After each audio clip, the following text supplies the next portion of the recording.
히브리 13장 14절부터 16절. 히브리서 13장 14절부터 16절까지.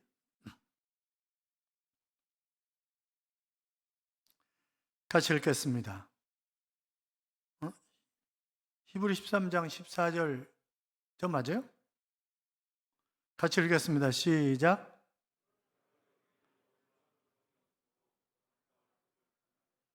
그러므로 우리는 예수로 말미암아 항상 찬송의 제사를 오직 서로 행함과 서로 나눠주기를 잊지 말라. 하나님은 이 같은 제사를 기뻐하시느니라. 아멘. 방송실도 명절이라 조금 이렇게 힘드신가 봐요. 우리 같이 인사하겠습니다. 주의 이름으로 잘 될 것입니다. 더 잘 될 것입니다. 끝없이 잘 될 것입니다. 아멘. 예배 자리에 함께 하신 여러분, 하나님이 여러분의 믿음을 보시고 이 한 주간도 여러분과 동행하실 뿐만이 아니라 행복한 좋은 일들이 끊임없이 일어나는 그런 귀한 한 주간의 삶이 될 줄로 믿습니다. 우리가 명절이 다가오면 제일 걱정거리 가운데 하나가 제사 문제입니다. 그렇죠? 그래서 대부분 아마 제사를 드려본 분들이 많이 계실 것이고 지금도 어쩔 수 없이 그 제사를 드리는 분들도 계실 것입니다. 또 이상하게 우리나라 사람들은 제사를 안 드리면 쌍놈이라고 호로자식이라고 부모도 모르는 놈이라고 그리 욕을 합니다. 그러면 제사 드리는 사람은 효남, 효녀고 안 드리는 사람은 쌍놈이고 그렇습니까? 그렇지 않습니다.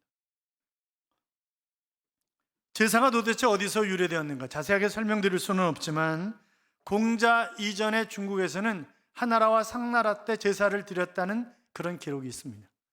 그런데 그 제사는 뛰어난 황제 가운데서도 뛰어난 황제에게 제사를 드린 것이지 일반 백성에게 제사를 드린 게 아닙니다. 물론 우리나라도 그 고조선을 지나서 삼국시대 때 그때 제사를 드린 기록이 있는데 그거는 역시 왕을 위한 제사였습니다. 일반 백성들을 위한 제사가 아니었던 거예요. 그러다가 춘추 전국시대에 아니 뭐 황제만 잘났냐, 우리 집안도 뼈대가 있는 집안인데 우리도 제사를 드리자 그냥 이래가지고 국가의 허락 없이 제사를 드리기 시작한 것입니다. 그러니까 그 제사는 뭐예요? 내 조상들을 기억하면서 은덕에 감사하는 그런 의미가 아니라 나를 과시하기 위한, 우리 집안을 과시하기 위한, 그래서 우리 집안이 원래 괜찮은 집안이다, 그걸 과시하기 위해서 드린 것입니다. 여러분, 불교는 제사를 드립니까? 안 드립니까? 제사 드리지 않습니다. 불교는 제사가 없습니다. 그런데 우리나라는 절에다 이름 올려놓고 제사 드리고 그럽니다. 왜 그래요? 토속신앙, 미신과 합쳐진 불교이기 때문에 그렇습니다. 제가 그 전에 대학에서 세계종교사를 가르칠 때 불교 수업 준비를 해가지고 이제 스들을 만나러 갔었어요. 그랬더니 웬만한 스는 다 도망가는 거예요. 왜? 정립이 안 돼 있어요, 이론적으로 이 사람들이. 그래가지고 어쩔 수 없이 고려대학교 옆에 있는 개운사라고 하는 절이 있습니다. 거기 중앙승가대학이 있어요. 그래서 중앙승가대학에 찾아들어가지고 교수부장이 누구냐 그랬더니 정다운 스님이라고 그러더라고요. 정다운 스님. 제가 정다운입니다. 그래서 정다우세요? 그랬더니 저를 모르세요? 제가 꽤 유명한 사람인데. 그래서 제가 아니 그대는 나도 모르는데 뭘 유명하다고 그렇게 얘기를 하냐고. 그랬더니 미치겠다고 막 그러면서 얘기를 하면서 그 양반이 어떤 얘기를 하냐면 우리나라 불교는 불교가 아닙니다. 그런 얘기를 하더라고요. 우리나라 불교는 불교가 아닙니다. 그 사람도 불교계 안에서 좀 이렇게 타보시는 그런 사람이잖아요. 뭐가 잘못됐다는 거죠. 완전 무속신앙하고 합쳐져 있는 그런 불교라고. 그래서 본래 불교는 불교 국가들은 제사를 드리지 않습니다. 그런데 우리나라는 제사를 드리는 거예요. 그러니까 무속신앙하고 합쳐서서 그래요. 여러분, 죽음이라고 하는 것은 영혼과 육체가 분리되는 것입니다. 그러면 영혼은 내 영혼의 고향으로 갑니다. 육체는요, 육체의 고향은 흙입니다. 흙으로 만든 거예요, 이거는. 그렇기 때문에 제가 말씀드렸었잖아요. 여름에 해수욕장이나 아니면 땅을 파고 맨몸으로 딱 누워있으면 통하는 게, 전류가 통하는 걸 느낄 수 있습니다. 본체가 흙입니다, 이게. 그래서 흙으로 돌아가는 것입니다. 그러니까 죽음이라는 것은 영혼과 육체의 분리잖아요. 그러면 영혼은 천국을 가든지 음부에 가든지 둘 중에 한 군데로 가는 것입니다. 그런데 영혼이 배회하다가 제사상을 차려놓으면 그것을 먹고 가신다고 배고플까 봐 잘 상다리 뻑적지근하게 차려야 된다고, 그건 말도 안 되는 얘기예요. 그거는 귀신이 장난치는 겁니다. 그건 말도 안 되는 소리입니다. 있을 수도 없는 얘기입니다. 그거는. 그러니까 우리가 그냥 모르고 제사를 지내는 거예요. 모르고 토속신앙, 그 이상한 미신하고 합쳐져 가지고 제사를 드리는 것이지, 그의 정상적인 것은 결단코 아니다. 그래서 성경에 보면 고린도서 10장 20절에 무릇 이방인이 제사하는 것은 귀신에게 하는 것이요 하나님께 제사하는 것이 아니니 나는 너희가 귀신과 교제하는 자가 되기를 원하지 아니하노라. 그렇게 말씀하고 있습니다. 그러니까 제사는 우상 숭배입니다. 거기에는 조상 숭배라고 하는 사상, 그 다음에 혼백이 돌아다닌다는 것, 이런저런 거가 같이 결여되어 있기 때문에 이것이 우상 숭배가 되는 것입니다. 그래서 성경이 말씀하고 있는 계명의 위배가 되는 것입니다. 그러니까 부모님은 우리가 살아계실 때 잘 모셔야 되는 거예요. 저도 잘 못 모셨지만 살아계실 때 잘 모셔야 되는 것이지, 돌아가신 다음에 아무리 상다리 뻑적지근하게 해놓고 절하고 그런다 해서 부모님이 아니요, 그건 있을 수도 없는 얘기입니다. 평상시에는 개차반으로 살다가 부모님이 돌아가시면 옛날에 그랬잖아요. 우는 사람을 샀어요. 그래가지고 가만히 낄낄거리고 웃다가 누가 손님이 오면 아이고 그러고 그랬잖아요. 옛날에 다. 지금은 우는 사람은 안 사는 것 같더라고. 지금은. 그러니까 살아계실 때 잘해야 되는 것이지, 왜? 인격체잖아요. 죽은 다음에는 인격체가 아니에요. 그렇기 때문에 우리가 그런 부분을 잘 생각을 해야 된다. 자, 구약의 제사를 지냈습니다. 짐승들을 잡아서 제사를 드렸어요. 대개는 제사 왜 드리는 거예요? 자기 죄 문제 때문에 제사를 드리는 것입니다. 하나님 그렇게 하라고 그러셨고, 그래서 돈 있는 사람은 그 큰 것으로 소나 뭐 양이나, 가난한 사람은 산비둘기 잡아가지고 제사를 드리고 그랬습니다. 하나님 그것을 기쁘게 흠양을 하셨어요.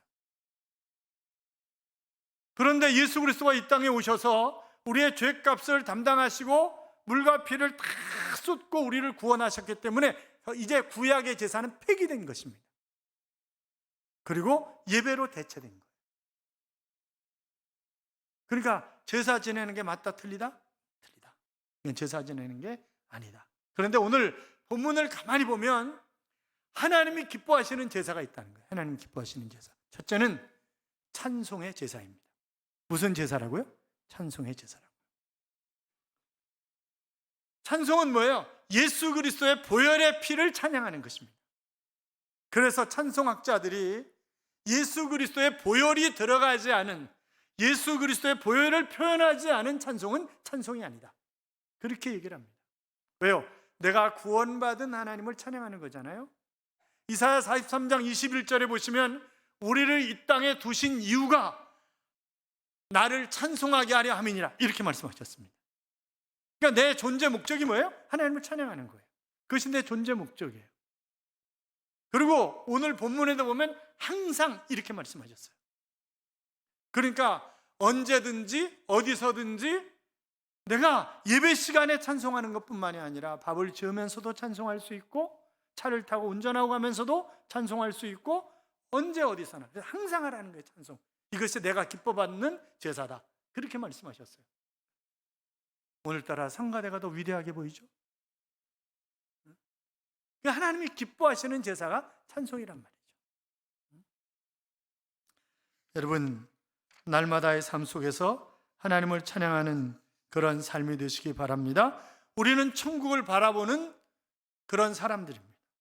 그래서 14절에 보면 우리가 여기에는 영구한 도성이 없으므로 장차 올 것을 찾나니, 자, 영구한 도성이 없다. 그렇잖아요. 이 땅의 삶은, 아니 이 지구는 유한된 그런 기간 안에 존재하는 것입니다. 물론 성경을 해석함에 있어서 이런 표현들이 있어요. 요한계시록에 보면 도성이, 새하늘과 새 땅이 하늘에서부터 내려오니, 이런 표현을 쓰고 있는 것도 볼 수 있습니다. 그래서 우리가 하나님께로 올라가는 것이 아니라 나중에 새 하늘과 새 땅이 하늘에서부터 내려오기 때문에 거기에 거하게 된다. 그러니까 우리가 죽으면 우리 영혼은 하나님 품으로 갑니다. 그렇잖아요? 그렇게 믿으시는 분은 아멘? 아멘. 우리 영혼은 하나님 품. 우리가 살아있는데 주님이 재림을 하세요? 그러면요, 우리는 공중에 들림을 받아가지고 공중에서 혼인잔치가 벌어지는 것입니다. 우리는 신부이고 신랑은 예수 그리스도이십니다. 혼인잔치가 벌어지는 거예요. 그리고 우리는 1000년 동안 왕노릇하리로다, 그렇게 말씀하셨습니다. 그래서 우리는 왕노릇하면서 사는 것입니다. 자, 이 땅은 잠깐이라고요.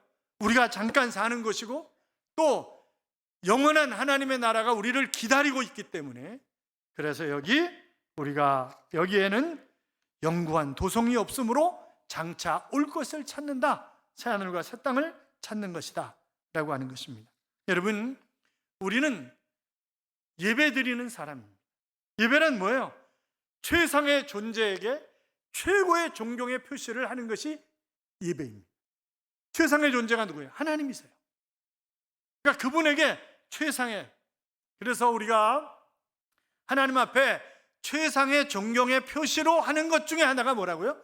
찬송이라고. 찬송. 하나님을 찬양하는 거예요. 그러니까 우리가 찬양 시간에 졸면 되겠어요? 안 되겠어요? 설렁설렁 대충대충 부르면 되겠어요? 안 되겠어요?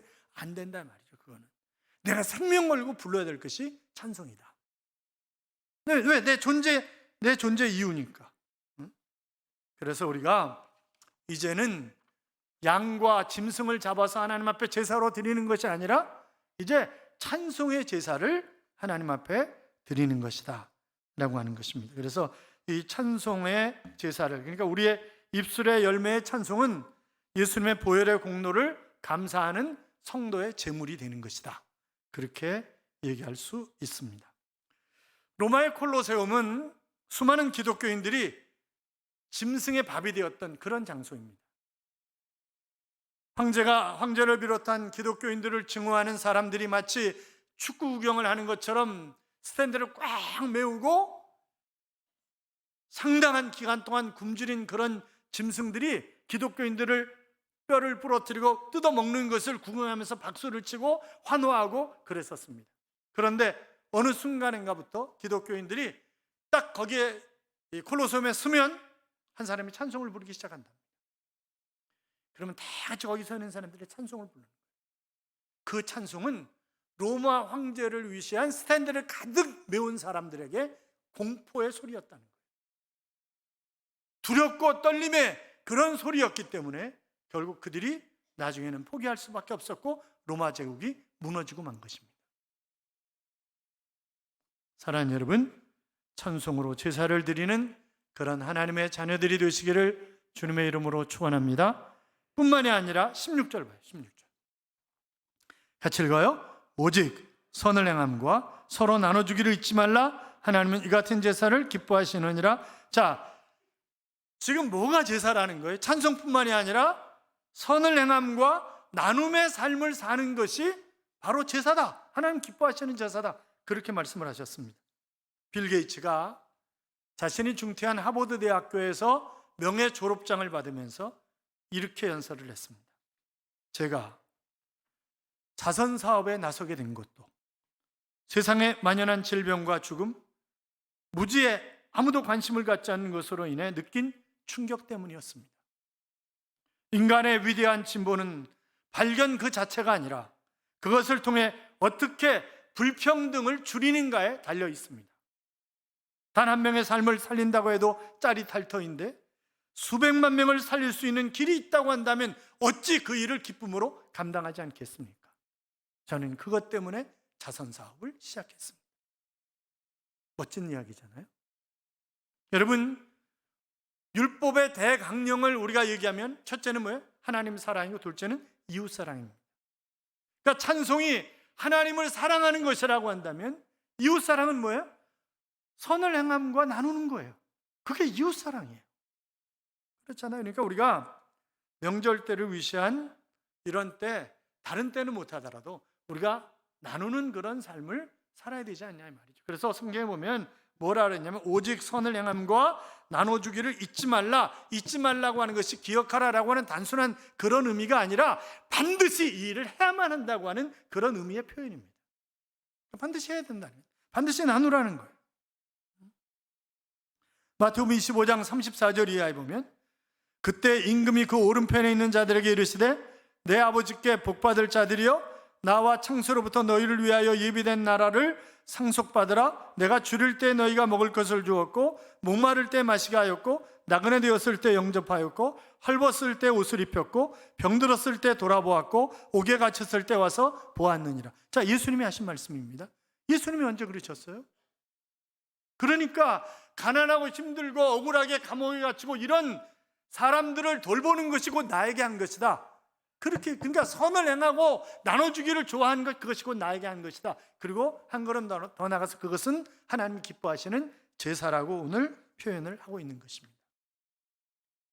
여러분 용서하고 드리세요. 저는 참 감사한 것이 있습니다. 제가 2년 전에 핸드폰을 바꿀 때 핸드폰 가게에서 웬 사람이 이렇게 많이 들어가 있냐는 거예요. 그때 한 2,500명 정도 된다 그러더라고요. 그러니까 지금 이제 훨씬 더 많겠죠? 제가 제 핸드폰에 입력되어 있지 않은 사람한테 전화 오면 거의 전화를 받지 않습니다. 왜냐하면 오는 전화는 대부분 다 뭐예요? 도와달라는 전화예요. 도와주기 위해서 제가 뭘 해드리겠다 이렇게 전화하는 사람 거의 없어요. 다 도와달라는 거지. 근데 며칠 전에 소파에서 두루노이다 저녁 때 전화가 오길래 무심코 받았어요. 어떻게 됐겠어요? 또 뺐겠죠. 전화를 안 받는 이유는 왜냐하면 제가 뭐 부자도 아니고 그렇다고 해서 전화 오는 것마다 다 교회에서 도와줄 수 있는 것도 아니기 때문에 제가 전화를 못 받는 거예요. 전화 받으면 사단이 나는 거예요. 꼭 그렇게 그냥 있는 것 그냥 드리는 거죠. 또 며칠 전에는 제자가 아들이 대학을 합격했다는 거예요. 등록금이 없다는 거예요. 어떡하라고? 그래가지고 그냥 제가 목양실에 비상금을 감춰놓은 데가 있어요. 또 우리 마누라 눈을 크게 뜨고 쳐다보네 또. 그래서 그냥 꺼내서 줬어요. 그건 저뿐만이 아니라 여러분도 다 마찬가지일 거예요. 제 학교 강의를 30여 년 했는데 강사를 받으면 집에 또 어느 정도 갖다 줘야 되잖아요. 그걸 제외하고 상당 부분은 다 학생들 장학금으로 처리를 한 거예요. 집에 가서 얘기 안 해요. 제가 정말 돈을 좋아하고 명예를 좋아하고 돈 명예 싫어하는 사람이 어디 있겠어요, 하기야. 그렇다고 한다면 제가 대학원장 자리 그만두지 않았을 거예요. 제가 하루만 나가면 돼요, 일주일에.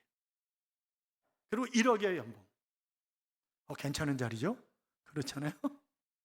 저는 그런 게 중요한 건 아니에요. 내가 어떻게 하나님의 뜻을 따라 섬기며 사느냐. 이제 그런 게 중요한 거죠. 한 번은 교회를 떠난 집사님이 찾아오셨어요. 그분은 그 가족들이 교회 다니는데 가족 안에끼리 분쟁이 생겨가지고 그냥 결국 그러면 어른인 저희가 교회를 떠나겠습니다, 목사님. 어쩔 수 없습니다. 그러면서 이제 가셨어요. 근데 몇 년 만에 찾아오신 거예요. 목양실에서 펑펑 우시는 거예요. 왜 그래요, 집사님? 이분이 사업은 망하신 거예요. 애가 대학에 들어가는데 등록금이 없다는 거예요. 그래서 목사님 정말 죄송하지만 500만 원만 좀 꿔주시면 안 되냐고. 근데 제가 마이너스 통장을 쓰고 있어요. 근데 꺼낼 수 있는 돈이 1,000만 원 정도 되더라고요. 그래서 1,000만 원 꺼내가지고 드렸어요. 집사님 안 갚으셔도 돼. 나 그냥 이거 드리는 거야.